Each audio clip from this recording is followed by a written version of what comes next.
আসসালামু আলাইকুম। বাংলাদেশ বেতার রংপুর স্থানীয় খবরে আমন্ত্রণ জানাচ্ছি ফারসানা আক্তার মিথিলা। রাজনৈতিক দল হিসেবে জামায়াতে ইসলামীর বাতিল হওয়া নিবন্ধন ফিরিয়ে দিতে নির্দেশ দিয়েছেন আপিল বিভাগ। নির্বাচন কমিশনকে অবিলম্বে এই নির্দেশনা বাস্তবায়ন করতে বলা হয়েছে। আজ সকালে প্রধান বিচারপতি ডক্টর সৈয়দ রেফাত আহমেদের নেতৃত্বে ৪ বিচারপতির আপিল বেঞ্চ এ রায় ঘোষণা করেন। এ সংক্রান্ত হাইকোর্টের রায় বাতিল করে দেশের সর্বোচ্চ আদালত এ রায় দেন। এক রিট আবেদন নিষ্পত্তি করে ২০১৩ সালের ১ আগস্ট জামায়াতে ইসলামের নিবন্ধন বাতিল ও অবৈধ ঘোষণা করে রায় দেন হাইকোর্ট। এরপর ২০১৮ সালের ৭ ডিসেম্বর জামায়াতে ইসলামের নিবন্ধন বাতিল করে প্রজ্ঞাপন জারি করে নির্বাচন কমিশন।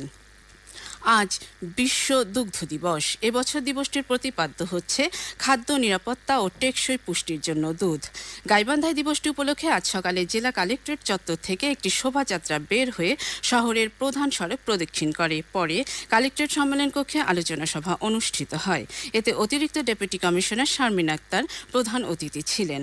জেলা প্রাণী সম্পদ কর্মকর্তা ডাক্তার মাহফুজার রহমানের সভাপতিত্বে অনুষ্ঠিত সভায় ভ্যাকসিনের গুরুত্ব, প্রাণী খাদ্যের ভর্তুকি, ইন্স্যুরেন্স, বাজারজাতকরণ, ক্রেতা তৈরিকরণ, দুধ স্কুল ফিডিং এবং দুগ্ধ সম্পর্কিত বিভিন্ন দিক নিয়ে আলোচনা করা হয়। আলোচনা সভা শেষে কবিতা আবৃত্তি, চিত্রাঙ্কন ও রচনা প্রতিযোগিতার বিজয়ী শিশুদের মধ্যে পুরস্কার বিতরণ করা হয়। কুড়িগ্রামে বিশ্ব দুগ্ধ দিবস উপলক্ষে আজ দুপুরে কালেক্টরেট চত্বর থেকে একটি শোভাযাত্রা বের হয়ে শহর প্রদক্ষিণ করে। পরে জেলা কালেক্টরেট সম্মেলন কক্ষে আলোচনা সভা অনুষ্ঠিত হয়।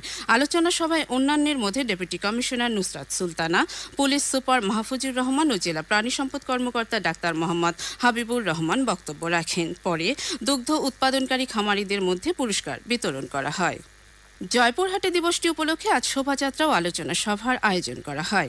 সকালে জেলা প্রাণী সম্পদ চত্বর থেকে শোভাযাত্রাটি বের হয়ে শহরের প্রধান সড়ক প্রদক্ষিণ করে। পরে প্রাণী সম্পদ কার্যালয়ে আলোচনা সভা অনুষ্ঠিত হয়। ডেপুটি কমিশনার আফরোজা আক্তার চৌধুরী এতে প্রধান অতিথি ছিলেন। সভায় বৈশ্বিক খাদ্য হিসেবে দুধের গুরুত্ব তুলে ধরে দৈনন্দিন খাদ্য গ্রহণে দুগ্ধ ও দুগ্ধজাত পণ্য অন্তর্ভুক্তকরণে উৎসাহিত করার পাশাপাশি ডেইরি খাতের কার্যক্রম বৃদ্ধির সুযোগ সৃষ্টির ওপর গুরুত্ব আরোপ করা হয়। পরে দিবসটি উপলক্ষে আয়োজিত চিত্রাঙ্কন প্রতিযোগিতার বিজয়ী শিক্ষার্থীদের মধ্যে পুরস্কার বিতরণ করা হয়। প্লাস্টিক দূষণ প্রতিরোধে সকলে একসাথে এখনই প্রতিপাদ্য নিয়ে বিভাগীয় নগরী রংপুরে বিশ্ব পরিবেশ দিবস উপলক্ষে প্রেস ক্লাব চত্বরে মানববন্ধন সমাবেশ করেছে সচেতন নাগরিক কমিটি সনাক। সনাক সভাপতি শাশ্বত ভট্টাচার্যের সভাপতিত্বে এতে অন্যান্যের মধ্যে সনাক সহসভাপতি অ্যাডভোকেট এম মুনির চৌধুরী ও ইয়েস দলনেতা বিক্রম কুমার শর্মা বক্তব্য রাখেন। এ সময় সিটি কর্পোরেশন, পৌরসভা ও সংশ্লিষ্ট বেসরকারি প্রতিষ্ঠানের প্লাস্টিক বর্জ্য সংগ্রহ, পৃথকীকরণ, পুনঃ প্রক্রিয়াজাতকরণের সক্ষমতা ও পদক্ষেপের ঘাটতির কথা উল্লেখ করে বক্তারা বলেন, প্লাস্টিক জলজ বাস্তুতন্ত্রের ক্ষতি করা ও জলবায়ু পরিবর্তনের নেতিবাচক প্রভাবকে ত্বরান্বিত করছে। বৈশ্বিক প্লাস্টিক চুক্তি প্রণয়ন, প্লাস্টিক মুক্ত ভবিষ্যৎ চুক্তি, প্লাস্টিক দূষণ বন্ধ সহ দূষণ প্রতিরোধে একসাথে সকলকে কাজ করার আহ্বান জানান বক্তারা। পবিত্র ঈদুল আজহা উপলক্ষে দুস্থ দরিদ্র পরিবারগুলোর মধ্যে আজ জয়পুরহাট পৌর এলাকার ৯টি ওয়ার্ডের তালিকাভুক্ত ৪,৬২১টি দুস্থ পরিবারের মধ্যে বিনামূল্যে ১০ কেজি করে চাল বিতরণ শুরু হয়েছে। সকালে পৌরসভা ভবন চত্বরে এই বিতরণ কার্যক্রমের আনুষ্ঠানিক উদ্বোধন করেন ডেপুটি কমিশনার আফরোজা আক্তার চৌধুরী। উদ্বোধনী দিনে ১ ও ২ নম্বর ওয়ার্ডের কার্ডধারী সুবিধাভোগী দুস্থদের মধ্যে চাল বিতরণ করা হচ্ছে। ভিজিএফ কর্মসূচির আওতায় ৪৬,২১০ মেট্রিক টন চাল বিতরণ করা হবে। সবশেষে আবহাওয়া। উজানের পাহাড়ি ঢলে তিস্তা নদীর পানি বৃদ্ধি পাচ্ছে।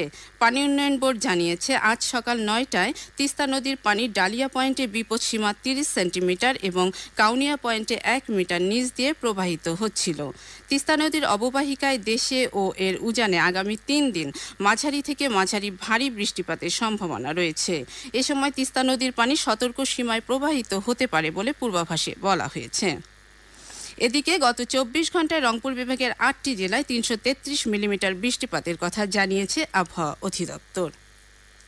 এদিকে আজ সন্ধ্যে ৬টা পর্যন্ত পূর্বাভাসে বলা হয়েছে রংপুর, টাঙ্গাইল, ময়মনসিংহ, পটুয়াখালী, নোয়াখালী, কুমিল্লা, চট্টগ্রাম, কক্সবাজার ও সিলেট অঞ্চলের উপর দিয়ে পশ্চিম দক্ষিণ পশ্চিম দিক থেকে অস্থায়ীভাবে ঘন্টায় ৪৫ থেকে ৬০ কিলোমিটার বেগে দমকা থেকে ঝোড়ো হাওয়া বয়ে যেতে পারে। সেই সঙ্গে বৃষ্টি অথবা বজ্রসহ বৃষ্টিপাতের সম্ভাবনা রয়েছে।